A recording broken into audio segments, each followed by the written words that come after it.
Yo guys, today we're gonna talk about how did Nappula185 be able to win a Grand Prix in Monaco from P10 position to P1. So let's get it started. It's a quick 3-minute video. How did Nappula win the race? So he qualified P10, only 7 tenths behind the pole position guy Khalifa, Alfonso and Eduk.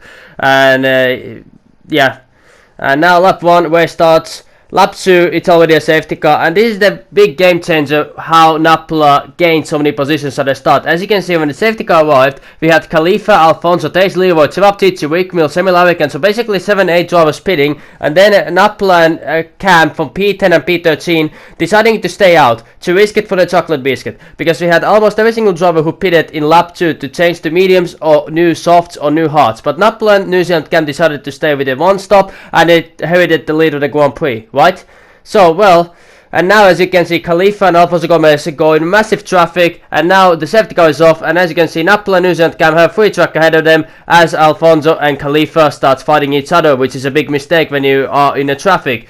And then ahead of them are 2 Renault drivers and Red Bull drivers of Pierre Hansen. So drivers who did not pit with Nappula and New Zealand Cam, and this helps Nappula and New Zealand Cam to basically pull away from rest of the grid, because Khalifa and Alfonso and those guys are battling with the cars who are in the traffic. And as you can see, what a big lead Nappula and Cam already have to the rest of the grid because of this. Well, and now it's lap 7, and as you can see, stuff like this is happening behind Alfonso and Khalifa, and now a new VSC comes, and this is a big game changer, because New Zealand Cam decides to pit, and Nappula decides to stay out, and this was a big risk for Nappula for not doing the pit stop. As you can see, New Zealand Cam is going to rejoin in P5, ahead of Khalifa and just behind Alfonso, only 5-6 seconds behind of Alfonso, but then Nappula's luck changes as safety car arrives, and that helps Nappula to not lose any positions, and forces Ahmadi also to pit, who started the race with medium tires. And as you can see, he still rejoins behind of New Zealand Cam, but he rejoins ahead of likes of Khalifa, Wickmill, Taze Leroy, who in qualifying he started behind them.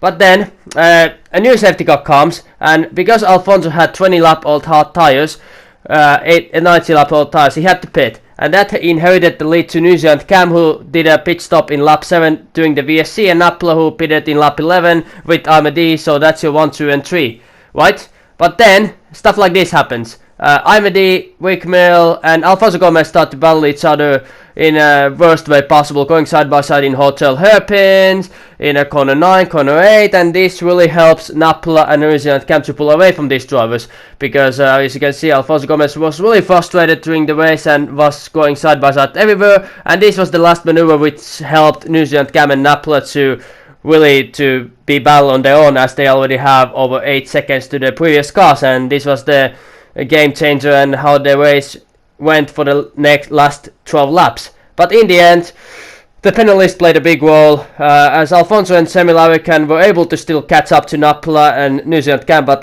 the laps ended for them and they started to battle each other like that, and New Zealand Cam had 9 seconds more penalties than Nappula, so Nappula won the race.